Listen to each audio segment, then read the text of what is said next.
to share something with you. That might put me in a very negative light, yeah. Relationships are not my forte. See if someone grabbed up my wife or something completely different ballgame. I'll walk away from here, and this has been like a therapy session.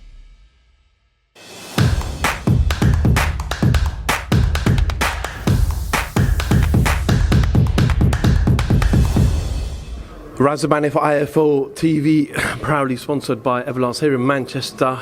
Sky and Boxer show with me. Shakan Peters, Birmingham's finest. Shak, how we doing, mate? All good, man. How you doing, man? Always good to see you as well. I'm good. What brings you out here today? Casey Benjamin, my gym stable mate's fighting, so I'm here to watch him bring it home, man. He's trained hard. Obviously, Dalton's a good fighter as well, and it'll be a good fight. But obviously, I'm here to support Casey. I was speaking to Frank Smith from Matchroom, Matchroom CEO, and obviously they very much have faith in Dalton to go all the way to the top, to be that superstar. He headlined in August in his home city, and they're throwing everything behind him. How tough of a fight is this for Casey? Obviously, Casey is. I've seen Casey development in the gym and everything, man. He's a good fighter. Not taking away anything from Dalton. He's also a good fighter. But this is what you want to see at this stage.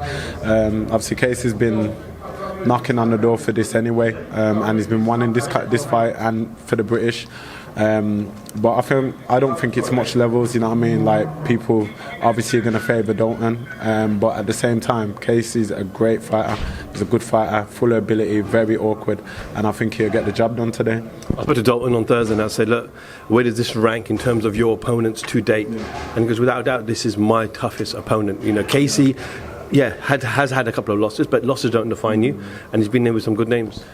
Yeah, he's definitely, obviously, on paper it is, and even myself done little move arounds with Casey, and that Casey could bang for his weight, man, and with 8-ounce gloves, I'm sure Dalton's team will say the same, but with 8-ounce gloves, man, anyone who gets hit in the face with that, it's going to hurt really. So, but I know Casey can bang, I know what Casey can do, I know he's awkward, and he's very skilled as well. But again, man, so is Dalton. Dalton's a good fighter as well, but I look forward to the fight, but obviously I'm backing my guy, and I believe he'll bring it home. Shaq, I know you're a man that, you know what, you win, you lose, end of the day, you want to fight the best. We saw that in the Craig Richards fight, which was behind closed doors, if I remember correctly. You then took on Dan Azeez in September. You know, what are you learning from these losses? Of course, you don't want to lose, but what's the positives that you take from them? I feel like the losses, obviously, not that I ever want to experience, I never imagined having a loss like many fighters, you know what I mean? I feel like we do as fighters, because we've got that winning mentality through training camp, you only visualise yourself winning. So when you do have a loss, it does kind of hit hard. For my losses, all I can do for my part is obviously watch back where I've went wrong and just keep in the gym working on things. I've done a lot more things, obviously, in my gym. I've even went abroad to Miami, training out there and things, and I plan to just do the most I can to maximise my potential. I want to just reach the best heights I can reach, you know what I mean? So my best heights, what I can, when I finish boxing, I could look back and knowing that I gave it 110 and I've reached the heights that I want to reach, then I'll be happy. But like, for me now, I've just got to keep pushing on and learning and developing. You never stop learning in this sport. But yeah, the loss is definitely bringing the fire out of me, and it's something where I hate losing. I'm a sore loser probably as well, but I hate losing naturally, and I don't change that. But I do learn from it. I'm not no fool. I do learn from it, and I push on to be the best version of me what I can be. I saw some images of you in Miami training with Sugar Hill. Was that just getting that experience, or is that something that you're considering in terms of a change in your team and etc.? I feel like it's more like, for me, it's now travelling outside of the nest, as they say, to gain more experience. And you gain experience sparring like for the likes of world champions and other people who've been allowed sparring Durrells and the Durrell brothers and many other people out there. And I plan to go to all sorts of different countries and come out of my comfort zone and start, do my training out there. Or I just feel like a lot of people get great and get better when you're out of your comfort zone. Not that I'm comfortable in my gym or anything, but it's my whole surroundings, my home life, being around here and being in Brum, for example. So it's like when I come out of that and do something else and just pack my bag, no holiday, just for training stuff, then it's like literally the experience what you gain out abroad is good, man. It's proper. So I plan to carry on doing that. Obviously, you took that break out, obviously, after that loss to Azeez, but what's in the mindset now? What is the plan? Give us an update in terms of when do you expect to be back in the ring? Are you still working with, who are you working with, rather, put it that way, promoter, manager-wise? Yeah, I'm still working with my team and things like that. So for me now, it's probably looking like next year. But in that time, as I say, I'm going to carry on. Boxing's my job, so it's like I'll carry on. I'll be in the gym and just working on things to keep, perfecting my game. There's still more, man, for me to come, definitely. So I'll always learn. I'll always be someone who's willing to learn, wanting to learn, and wanting to just, as I say, maximise more out of myself and get the best out of myself. So I'm not going to sit back and relax. I'm going to kind of push myself, as in to study the game more and learn more and put myself in the deep end, whether it's, like I said, taking these trips abroad, going elsewhere and doing what I have to do to be a better version of me. But I'm coming back, man. I'm coming back with a big bang for sure. I spoke to Marco Antonio Barrera this week. Obviously, he does an exhibition with Ricky Hatton tonight. And I was speaking to him off camera about how in his era, he had that epic trilogy with Morales. He fought Pacquiao, he fought Barrera, and I was just hitting his, like, throwing random questions like who was the better fighter and etc. etc.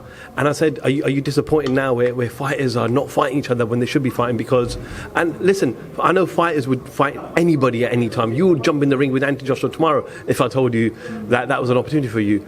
But there's so much politics in the way. Is it shameful? And he said, of course it is. And he said because I fought Morales first time. He goes, whoever won, we fought each other a second time, and then a third time.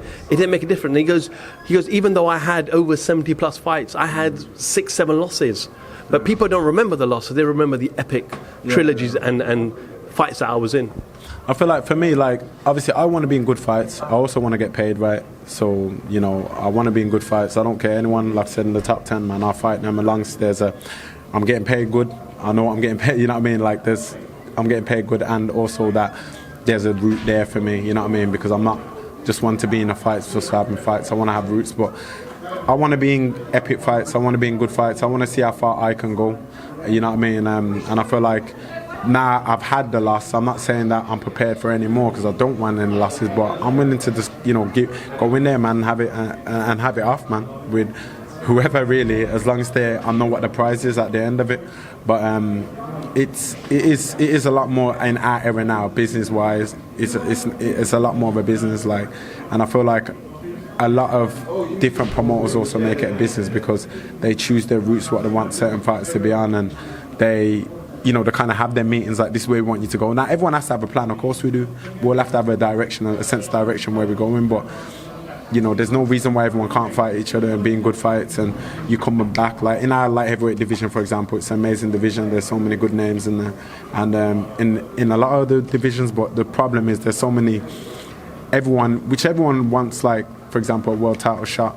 Everyone wants that, and you can't wrong people for wanting to push and aspire to that. So it ends up being a bit, like, a bit tied up in time. And then before you know it, it's like years or 2 years down the line before people face each other. But I can't focus on what's going on there. For me, I want to come back in, man, and be back in a great fight and a good fight. And can't wait to show what I've been working on and learning, man, for myself. There's a lot to learn, what I've taken away, and a lot to do.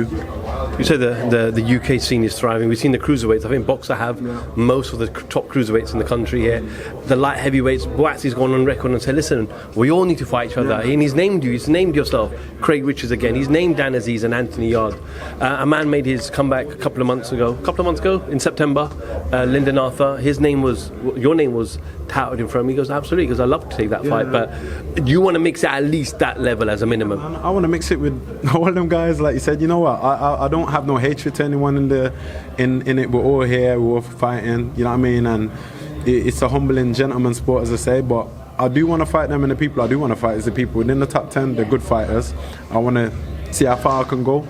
You know what I mean? And test myself against all these people. I don't want to just be, around. Look, this is the time to strike while it's here, man. We're all here. We're in a hot division.